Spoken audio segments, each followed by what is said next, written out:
Kecoak. Kecoak bisa hidup tanpa kepala. Bagi manusia, kehilangan kepala berarti mati seketika.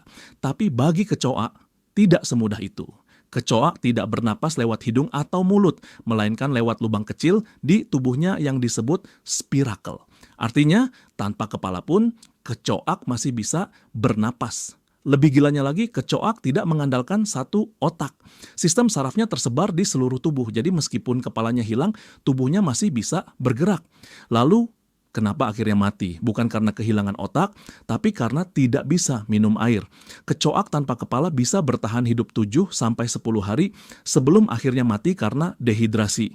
Itulah alasan mengapa kecoak dikenal sebagai salah satu makhluk paling tangguh di bumi, bahkan sudah bertahan hidup lebih dari 3 ayam. Pada ayam, fungsi hidup dasar tidak sepenuhnya dikendalikan oleh otak besar, tetapi oleh batang otak.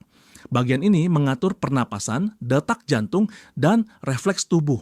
Jika batang otak masih utuh, ayam dapat tetap hidup sementara, meskipun kehilangan organ penting seperti sebagian otak atau kepala. Karena itu, ayam yang terluka parah masih bisa berdiri, mengepakkan sayap, atau bergerak. Gerakan ini adalah refleks saraf otomatis, bukan tanda kesadaran atau kemampuan berpikir. Sistem saraf ayam bekerja seperti mode darurat otomatis. Saat kendali utama rusak, sistem dasar tetap menjaga fungsi vital. Kasus ini pernah terjadi pada ayam bernama Mike pada tahun 1945. Ia bertahan hidup karena batang otaknya tidak rusak dan pembuluh darah tidak terpotong sepenuhnya. Namun, ayam tanpa organ penting tidak dapat hidup normal.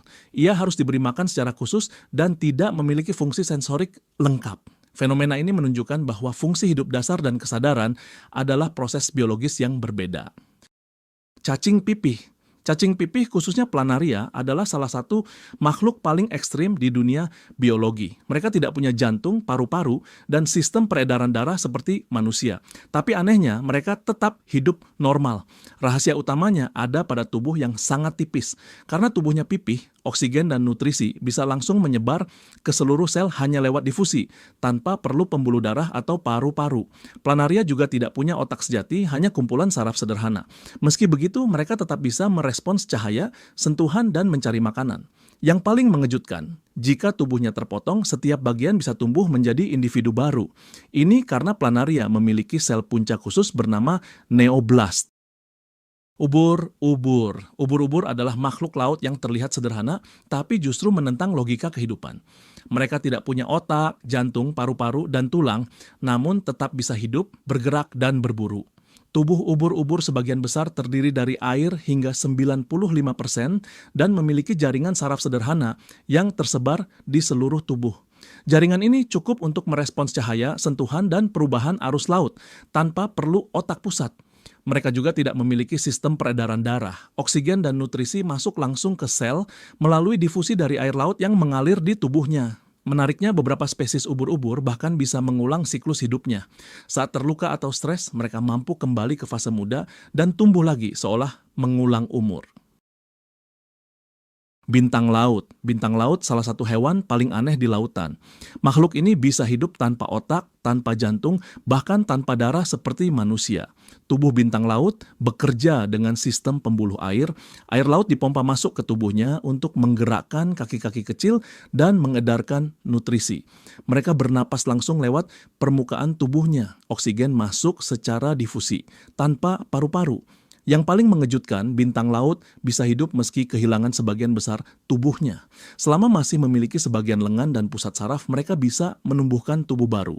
Bahkan, satu lengan bintang laut tertentu bisa tumbuh menjadi individu baru. Kemampuan regenerasi ini membuat bintang laut hampir mustahil mati seperti hewan lain. Cacing parasit. Cacing parasit memiliki struktur tubuh yang sangat sederhana. Mereka tidak memiliki paru-paru, jantung, atau sistem peredaran darah seperti manusia. Oksigen dan nutrisi diserap langsung melalui permukaan tubuhnya. Karena kesederhanaan ini, cacing parasit masih dapat hidup dan bergerak hingga sekitar 30 detik meskipun bagian tubuh atau organ tertentu rusak atau terpotong. Sel-sel di dalam tubuhnya tetap aktif sementara waktu sebelum akhirnya berhenti bekerja. Kemampuan ini bukan karena kekebalan, melainkan hasil adaptasi evolusi untuk bertahan hidup di lingkungan ekstrem, seperti di dalam tubuh inang yang minim oksigen. Struktur tubuh yang sederhana membuat cacing parasit tidak langsung mati ketika mengalami kerusakan, berbeda dengan makhluk hidup yang bergantung pada organ kompleks. Tardigrad atau beruang air punya kemampuan ekstrim yang hampir tak masuk akal. Saat kondisi lingkungan menjadi sangat kering atau mematikan, tardigrad masuk ke keadaan kriptobiosis. Dalam fase ini, hampir seluruh aktivitas hidupnya berhenti. Air di tubuhnya menghilang, metabolisme turun mendekati nol, dan organ-organ vitalnya praktis tidak berfungsi sementara. Tanpa kerja aktif organ, tardigrade bisa bertahan dari panas ekstrem, radiasi tinggi, tekanan luar angkasa, hingga ribuan tahun tanpa makanan atau air.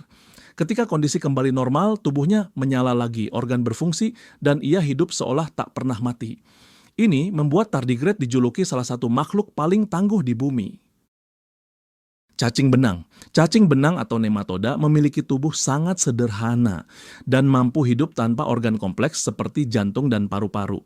Mereka bernapas langsung melalui permukaan kulit karena tubuhnya tipis. Sistem peredarannya tidak terpisah, nutrisi dan oksigen menyebar lewat cairan tubuh. Meski tanpa organ canggih, cacing benang bisa bertahan di tanah, air, bahkan sebagai parasit di tubuh makhluk hidup lain berkat metabolisme yang sangat efisien. Hidra adalah hewan air kecil yang luar biasa karena bisa hidup tanpa organ sejati. Tubuhnya hanya berupa tabung sederhana dengan 2 lapisan sel, tanpa jantung, paru-paru, otak, atau sistem peredaran darah. Hidra bernapas dan menyerap nutrisi langsung melalui permukaan tubuhnya. Jika tubuhnya dipotong menjadi beberapa bagian, setiap potongan bisa tumbuh menjadi individu baru. Sel-sel hidra terus memperbarui diri menggunakan sel punca, sehingga hampir tidak mengalami penuaan. Inilah sebabnya hidra disebut hewan hampir abadi, meski tidak memiliki organ tubuh kompleks. Spons laut. Spons laut adalah hewan paling sederhana di bumi dan tidak memiliki organ sejati seperti jantung, otak, atau sistem pencernaan. Tubuhnya dipenuhi pori-pori kecil yang berfungsi menyaring air laut untuk mengambil oksigen dan makanan. Aliran air ini menggantikan fungsi organ pernapasan dan pencernaan.